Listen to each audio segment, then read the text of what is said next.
Hello, welcome and good evening.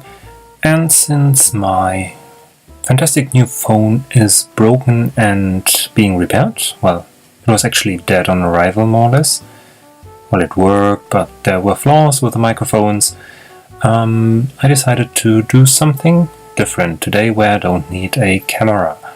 So, I want to start a new series because I think some of you might be interested not only in the retro PC stuff and the retro games, but maybe how this all worked and if one could make new games nowadays for these old machines. There are projects currently like the Planet X3 game and other Kickstarter or non-Kickstarter projects that are producing new games, and people doing that are actually also not professional DOS programmers or something, but these old machines are already quite complex but easy enough that you can actually teach yourself to program for them, and it's quite fun and interesting. And so I thought, let's maybe make a very, very tiny game over the next, couple of episodes basically. I will try to keep them short. I try to watch the time and not make any episode longer than 15 or 20 minutes. In this first episode, I want to set up the development environment, and since not everyone has an ancient PC, we will start off with emulation, because later you can put it on a vintage machine anyway. And the most famous emulator for this is actually DOSBox. It's open source, it doesn't cost a thing, and you get it for all the different operating systems basically. And you can just simply download it, pick the one that you need. The Linuxes come with it as a package. macOS, you just download a DMG image. Let's do that in the background here. Windows gets an installer, and that's basically it. Afterwards you just install it, or for example on macOS you can run it from the DMG. Alternatively, copy it simply to your applications folder. There's also a nice wiki with a lot of documentation. You should definitely check it out. There are some articles on, for example, macOS specific configuration stuff.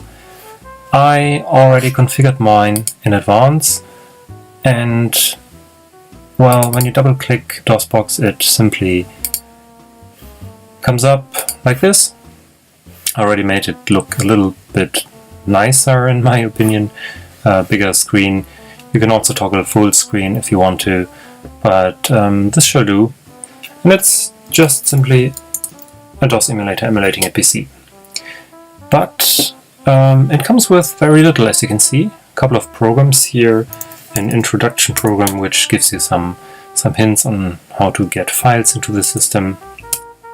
I'll just skip through that, and explains a couple of hotkeys. You should definitely check that out, but I won't concentrate on that right now. What I do want to concentrate on is, what do we use for programming? And I will choose TurboC version 2. Why? Because it's a small language, and a language that still has some significance today, because if you code in Java or JavaScript or in C++, no matter what, or even C, everything you see here kind of applies still. So you learn something not only for your hobby, but also maybe for your professional life as well. As I said, I don't expect you to be a coder at all. I will take tiny baby steps in each episode and try to explain everything, and you can comment and ask questions, and I will try to clarify them. So, I plan to do 1 or 2 episodes every month, given I have enough time. And in the end we will have some simple tiny game, and if people are interested, we can build on that and do other stuff. TurboC was actually released as like freeware or for free from the corporation, the successor to Borland. They took it down, but you can still get it via the Wayback Machine of the Internet Archive. Just click on the file, and with a little bit of luck, download will be triggered, and you get the zip file. And we will simply unpack the zip file, and we will get 3 disk directories. But you can't run it directly from there. You have to run the installer program from DOSBox. And actually it should be on 3 floppy disks. But the easiest thing that you can do is to just move all the files into one folder. So I'll just copy all the files from disk 2 and disk 3 into the disk 1 folder. We can get rid of the disk 1 folder, disk 2 and disk 3 folder. And actually we can get rid of all the folders here. Simply don't need that. And now we have everything in the TC201 directory, okay? So let's set up DOSBox on that. DOSBox uses the mount command, and I'm now saying please use drive A, which is basically the floppy drive, and take everything from our TurboC directory and put it there. And the hard drive is supposed to be, yeah, let's make a directory, that's probably better. Oh, it's in the downloads folder. C drive, let's call it C drive. Downloads, C drive. Okay, now there it is. We can dir C and dir A. Ah, works, good. We go to A and run the install program. Okay, a nice installation utility. Copyright 1988-1989 by Borland International. Press enter to continue. Lovely program. The source drive to use is A, that's correct. And we want to install TurboC onto a hard drive and not onto a floppy drive. Yeah, actually this would run on a floppy drive, like if you have some original PC with maybe 2 floppy drives. You don't even need a hard disk to code. It's pretty nice. Yeah, all the directories are okay, so TC will have everything in there. And I will explain the details later, what the include and header files mean, libraries, BGI, and the memory models. We don't concern ourselves right now with that. Installation on DOSBox is fast because, of course, the emulator is really fast. On a 286 or older machine, it will take probably a few minutes, especially if you install it from floppy disk. Okay, it is installed. We can switch to the C drive. I will already make here. I'm not even sure if that works. Ah, it works, okay. Usually use, I think, MD under DOS.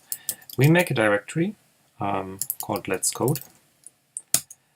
Note that under DOS you can only have up to 8 characters per file name. So Let's Code is actually the maximum. Plus you can have 3 extra. So Let's Code.txt would be a valid file name, but Let's Code 1.txt wouldn't.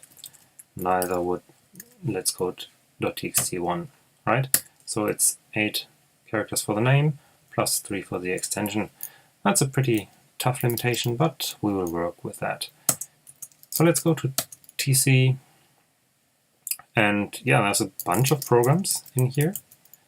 And the main program is, the main IDE is TC, TurboC, and there's also command line compiler, TCC, and some other stuff that we don't need right now. We will just use the IDE, and it's pretty minimalistic compared to what you are probably used to today. There's a couple of menus to load and save and change directory, and actually we will do that right now because we want to store our stuff in the Let's Code. You can also run a DOS command from here. Note that DOS doesn't have any multitasking, so everything will be stopped and you will get just simply a command prompt. And we can run and even debug with trace into and step over through a program. We can compile to exe files or to object files. We can do projects which you can then build. We will do that later, but for now it's sufficient that we simply have one source file. We can set compiler options. I won't go into the detail right now, but we can talk about that later. We can change the linker and other environmental stuff in the directories. Save all the options or retrieve options from different configuration files. Basically, this also allows you to do something similar like projects. You can name the project and create a new project name. Yeah, for example, here's no project yet, but we can try to say, now we have a Let's Go project, and we will save this in our config, so every time we open this, we will have a Let's Code project. That's nice. There's more debugging functionality. You can get a call stack, evaluate expressions, stuff like that. Add breakpoints. So it's minimalistic, but pretty powerful. Has gotten context-sensitive help, which gives you overview of the shortcuts. They are quite different from the editors that you know. I think these are word star commands, if I remember correctly. So copying works by pressing these keys, Control K, and yeah, some letters after that. But let's do a Hello World program. So C is a language that was developed for Unix, and a lot of programs are written in C. And it was pretty well used under DOS and Windows as well, but mainly, as I said, it came from Unix. So every C program contains functions, and there always has to be one main function. You just write the word main and then empty parentheses. There could be something in here, but right now we don't need that. And every function also has a return type. In this old version of C, you don't even need to specify the return type. If you don't say what the function returns, it automatically assumes that it will be void, I think. But the C standard, the later C standards actually say main has to be of type int. It returns basically an error code. And then the body of the function, so basically the recipe what the function does, come in a block of these braces, opening braces and closing braces. This is always necessary. Other languages like Python, for example, say, oh, you don't need that, you just put some spaces here and that's the body of the function. But in C you need that. And what do we want to do? We definitely in the end need to return something, because I said this returns an integer, so some number. And if there's no error, DOS and Unix defines it that you should return a 0. Okay, this is already a program that can be run. Let's just save it. And we will call it, we need to go to Let's Code. We'll call it hello, because it's hello. Then we can try to compile it. Can't find the project, yeah, because we didn't create one. Let's delete that for now. We don't really need it.